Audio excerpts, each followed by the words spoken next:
The growing problem of antibiotic resistance has aroused fears of what the World Health Organization calls a post-antibiotic era, in which common infections and minor injuries can kill. What can we do to ensure that such an era doesn't arrive? I'm Stephen Morrissey, managing editor of the New England Journal of Medicine, and I'm talking with Otto Cars, professor in the Department of Medical Sciences at Uppsala University in Sweden. Dr. Cars has co-authored a perspective article on the prospects for combating antibiotic resistance.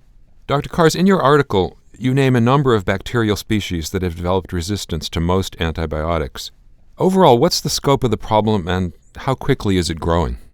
I've been working with this issue since 10 or 20 years back, and I'm really scared myself about the pace that bacterial species are now picking up resistance and multi-resistance. In some of these bacteria, you can even find resistance to 30 or even more resistance to different antibiotics organized in genetic elements in the bacteria that can spread between bacteria. So it has increased in pace, and it is really a very dangerous situation, I would say, to health systems in all the world, primarily in the developing countries.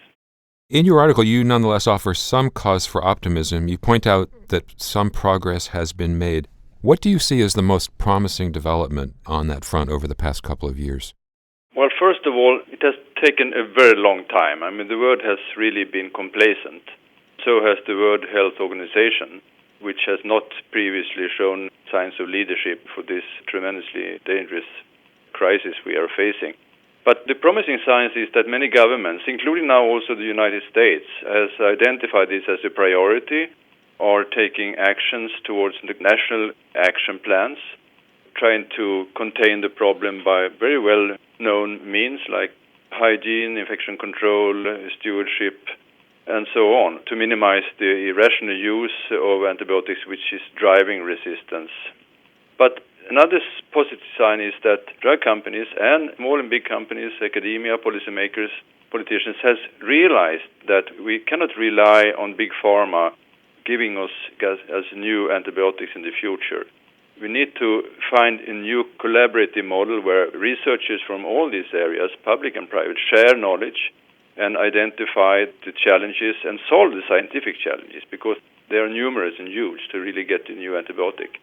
And that is one important part of a new way of dealing with the supply, new urgent antibacterials. And also another good sign is that in this debate, people are realizing that we need to change the business model significantly. We cannot accept a model that is based, where return of investment is based on volume sales, because volume sales drives resistance in an irrational use. So we need to find new incentive structures.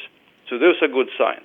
And also, thirdly, WHO is now taking up this, and there will be a global action plan probably adopted by the WHO member states in May.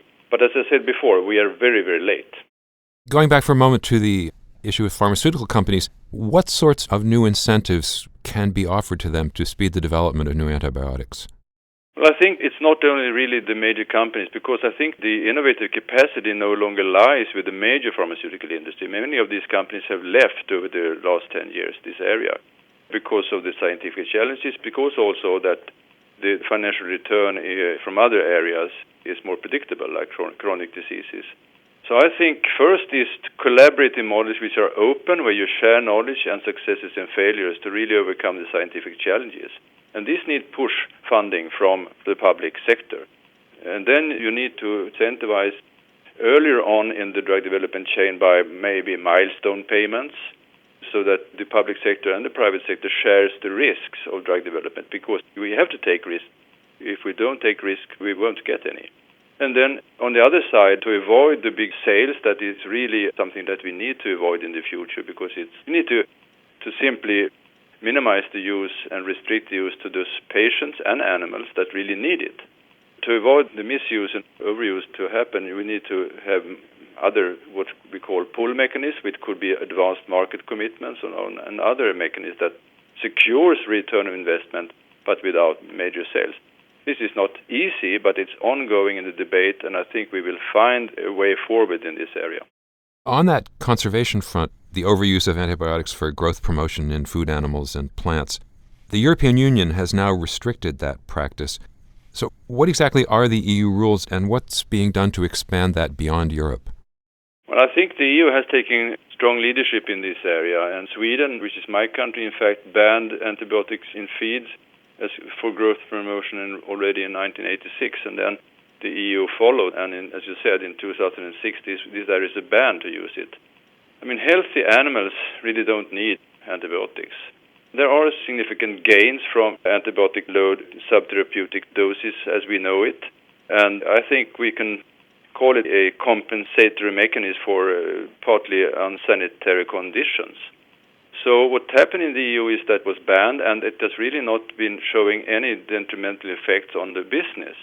So I think that there is an over-reliance on this as a mechanism, and I think we all know that it drives resistance, and resistance spreads between animals and man. So I think the EU example should be followed, and there should be a ban for antibiotics as massive growth promotion and also for other disease-treating purposes. Another common problem, particularly in the United States, is the prescribing of antibiotics for what turn out to be viral infections. And in part, that seems to be because patients demand it. So has progress been made in educating both clinicians and patients about the danger of that practice? Well, I think this is a very important point to bring up, because I think if we look upon this globally, which we need to do because this is really a global problem, antibiotics is totally uncontrolled both in the human sector and in the animal sector in many parts of the world. And what we can do to start with is, without having any more knowledge really, is to educate both these stakeholder groups. It's a clear responsibility for prescribers to be rational in the prescribing and avoid the demand from the patients. That is easy to say because patients are demanding. We know that is taking place all over the world. And there are good examples from educational activities to patients. There is a huge knowledge gap. Many patients don't know the difference between a viral disease and a bacterial disease. And furthermore, not even all bacterial diseases need to be treated if they're simple. So that educational effort should be, I think, scaled up on a global scale, of course contextualized nationally, but I think we can do a lot of good things. If there is a less demand, that will be much easier for the prescriber to avoid a prescription of an antibiotic. And this is what we have found here in Sweden is helpful. There is a campaign, a smart antibiotic use campaign in Thailand showing the same things. The patients, they are knowing what is at stake. If they know that to take an antibiotic is not really safe for them, it affects their normal bacterial flora, which could drive resistance within the commensal flora, which in turn could give a difficult-to-treat infection later in life. All these arguments on the individual level could help to reduce demand. So I think those areas are really important. Another problem you mentioned, and this one in poorer countries, is the inappropriate use of antibiotics that's fostered by financial incentives to providers. What kind of incentives are there?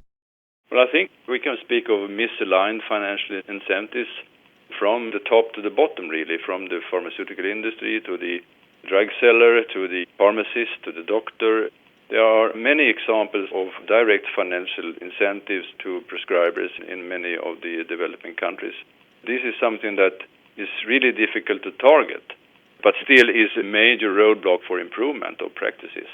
So I think here we need to have global agreements between countries and members of the WHO and the world to regulate this and not accept over-the-counter sales where you can take it away without minimizing access to essential medicines, and to avoid commercial marketing to prescribers and drug dispensers, and also direct-to-consumer advertisement to patients. But that is really on the national regulatory system level. Finally, you write that in wealthier countries, all healthcare facilities should institute antibiotic stewardship programs. So what does an antibiotic stewardship program look like? Of course, you need to contextualize depending on the structure and the level of health care. But basically what you need to know is how much antibiotics is used and for what purposes. You need to have numbers and figures on the magnitudes of use. You need to have a system in place where you can really measure and compare prescribing practices over clinics, departments, and also in the outpatient setting. But the long-term perspective is really to maybe even have a compulsory module for reporting antibiotic use on the individual prescriber level.